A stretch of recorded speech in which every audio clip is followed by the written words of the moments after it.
It is Monday, ladies and gentlemen, so you know what time it is. We are back on a new week, fresh energy, new edition of shows on what is the hottest form of Alabama football talk, hottest show on the streets. When you look at, discuss, debate, conversate on Crimson Tide football, this right here, in my own words, the podcast. I'm yours truly, your conductor into all things Crimson Tide football, Stephen M. Smith of Touchdown Alabama Magazine.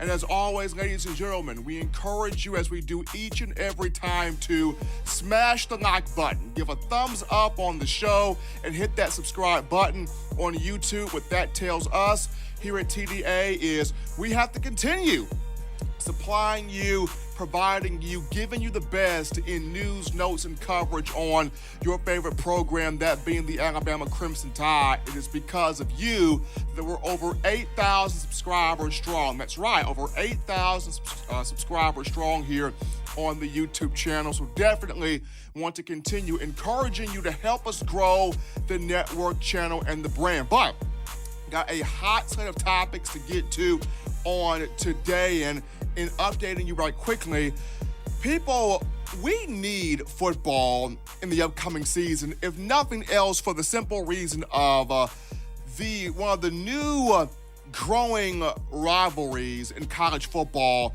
is not being affected by the global crisis of the coronavirus, the COVID-19 pandemic, and I'm referring to Clemson versus Alabama.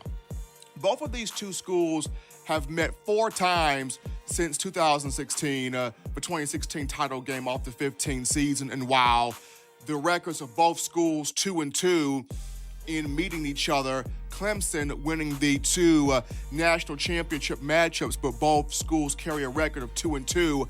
Nick Saban spoke on Thursday of last week to reporters via teleconference and talking about how he's excited that the NCAA and the SEC allowing the University of Alabama to have these Apple Watches and these iPhones to track the well-being, to monitor the performance of the student athletes, and very happy that the team of Dr. Matt Ray and Coach David Ballou being proactive in terms of installing different workouts to the personal training of each athlete on these devices so that these guys can stay in tip-top physical condition and that the coaching staff can monitor these guys. So while Alabama and Nick Saban very happy about the new technology, as this tweet here is coming up on screen right now, Dabo Swinney of Clemson was addressed by reporters on Friday of last week about these same deals, and he basically said, look, I don't need Apple Watches to track how our guys are doing. We know our guys are putting in the work. We see our guys putting in the work. We don't need no fancy technology to monitor our players. Wow. Even in a global crisis, we still see the competitive juices flowing here in terms of Alabama and Clemson. So should we have a season, and I'm very prayerful and hopeful and of high faith that we will have one, both Clemson and Alabama will be predicted to go to the college football playoff. And for Crimson Tide fans, they really want to see Alabama wipe the floor with Swinney and the Tigers, but that's just a small update right there. The second update being one Greg Cosell, who is the executive producer for ESPN's show NFL Matchup, and he's also the senior producer for the last 41 years of NFL film. So no one has been around the game longer than one Greg Cosell. And in speaking with one Adam Shine of ESPN, he talked about on Mad Dog Sports Radio on despite Jerry Jeudy being the most, or being the best receiver in a very deep class for the NFL draft, he talked about Henry Ruggs III, the other talented former Crimson Tide wideout, of whom he was not given as much credit for his route running as he should have been, but Cosell compared him to one Isaac Bruce former wideout for the Los Angeles/St. Louis Rams, and Bruce, who played 16 years in the NFL, 14 of those with the Rams from 1994 to 2007. He had 8 1,000-yard seasons during his tenure in the NFL, and a guy that helped put forth the greatest show on turf with Kurt Warner, Isaac Bruce,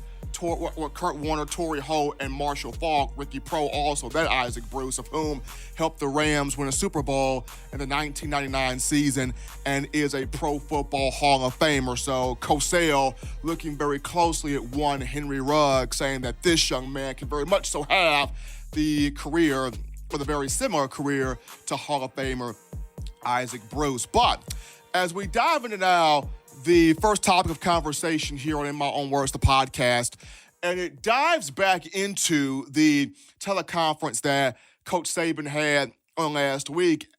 One of the questions that was directed to him was, in this season, would Alabama be more so leaning heavy on older guys, veterans, experienced players, just in terms of in the event that football is played this season, and despite how Alabama may not have the amount of practices it would like to have, despite the players may not be able to have the opportunity to be around the team a lot, be around teammates a lot, get full on acquainted with the nuances of what can happen or what will happen, especially when you look at the freshmen. Spring ball would have been the perfect time for these freshmen, especially with the 15 practices that you would have, with the A-Day game being the final one, and spring ball would be that time for these young players to show the fans, show the coaching staff, show the teammates around them that they can ball, they can pick up the system, they can grasp the system, they can understand the system, and really have that type of a huge, huge impact.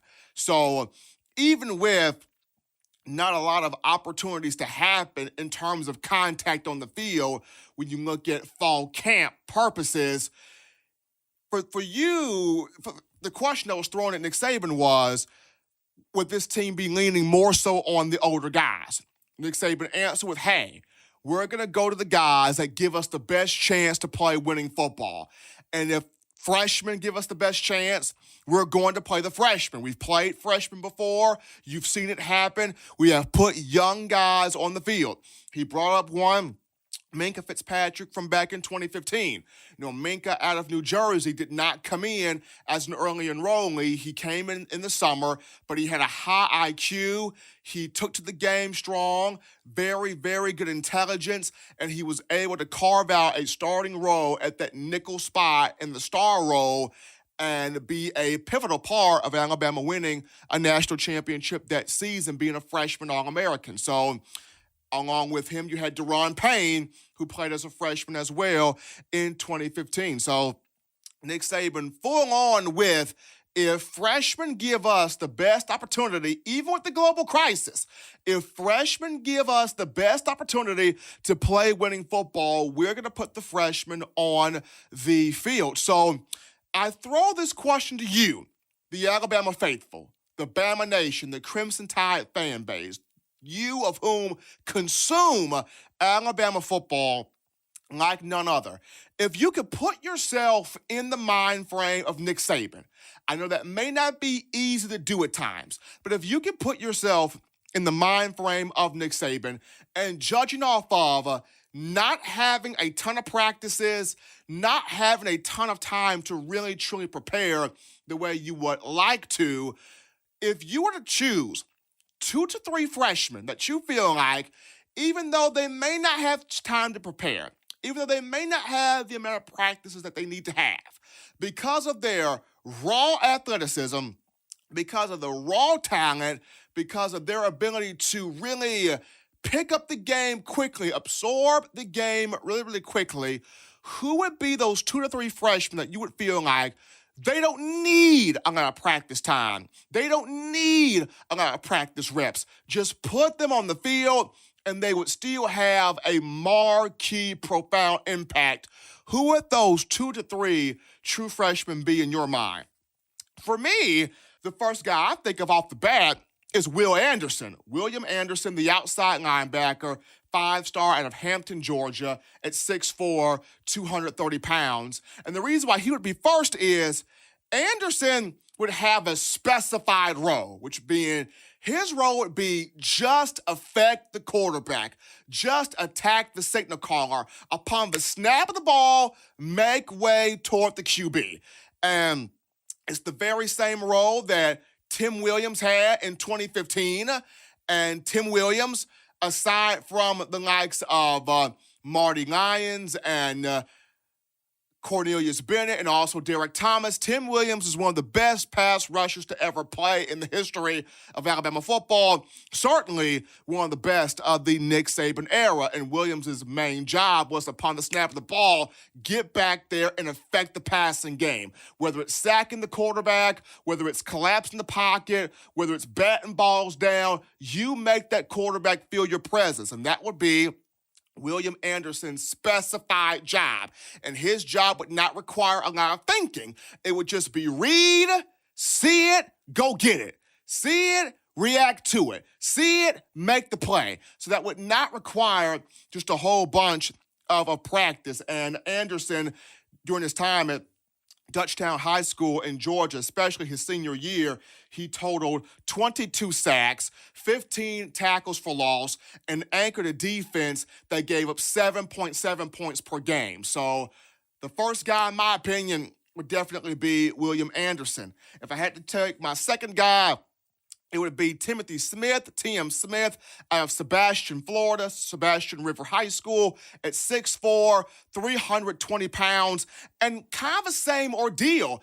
His job would be read, react. See the ball, attack the ball, get to whoever has the football. Whether it's affecting the quarterback from the inside, collapsing the pocket, slithering through to sack the quarterback, or a key in on a running back, creating negative plays in the backfield. Not a whole lot of thinking for T.M. Smith, which would not require a whole lot of practice reps for him. And here's a guy that handled double teams very well in high school, was able to shed off offensive linemen, shed off double teams, attack the play. He can be a one-gap guy. He can be a two-gap guy. Great initial quickness, can slither, can knife his way into the backfield and put his hand on the quarterback, put his hands on running backs. Tremendous run stuffer, can affect the passing game, knock some balls down on top of that. And he's very good with creating turnovers. When I watch his tape, this young man forcing a massive amount of fumbles, was getting into the backfield so fast to where the quarterback didn't even have time to hand the ball off to the running back, that Tim Smith. And he would also be very helpful for defensive ends, linebackers, and guys in the secondary. Because when you have a guy that disruptive, he can allow the defensive ends to come around, create havoc to the quarterback. He can allow the linebackers to blitz up the middle or blitz off the side. And with that type of confusion starting from the guys up front, it gives that secondary a lot of opportunities to create turnovers, create interceptions. So for me, if I had to pick my 2 to 3 freshmen or my 2 freshmen that in this time would not need a lot of practice reps, but could get on the field and still make that type of a profound impact, I would have Will Anderson, an outside linebacker, and Tim Smith on the defensive line. But fans, question is for you. In this time of crisis, if Alabama is still able to have a season and not have as many practice reps as it would like to, who would be 2 to 3 true freshmen you would feel like they wouldn't need the practice reps? Get them on the field, they would still make an impact. But that's going to lead us here to our first break on In My Own Words, the podcast. Don't touch that dial, just getting started. Upon our return, we will dive into one Amari Cooper and the comments made about him from one Rex Ryan. Was it called for? Was it not called for? We'll touch it up on the other side of the break after this.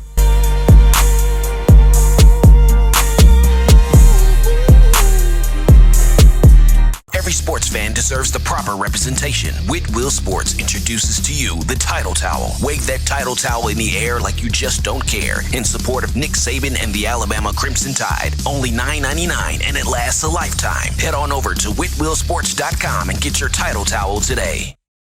Touchdown Alabama Magazine is Alabama football's premier publication. A subscription to Touchdown Alabama Magazine is the perfect gift for any Alabama fan. For exclusive news and information, recruiting updates, a free annual print magazine, and more, go to touchdownalabama.com and click join. Only $5.95 per month or pay $49.95 for a full year subscription. That's a saving of almost $22. Make sure to subscribe before it's too late and get our new freshly printed end of the year magazine issue. Go to touchdownalabama.com today and roll Tide.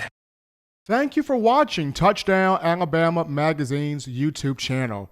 To continue to get the best in the Alabama football content, subscribe here and turn on your notifications to stay connected with the hottest shows covering your Crimson Tide.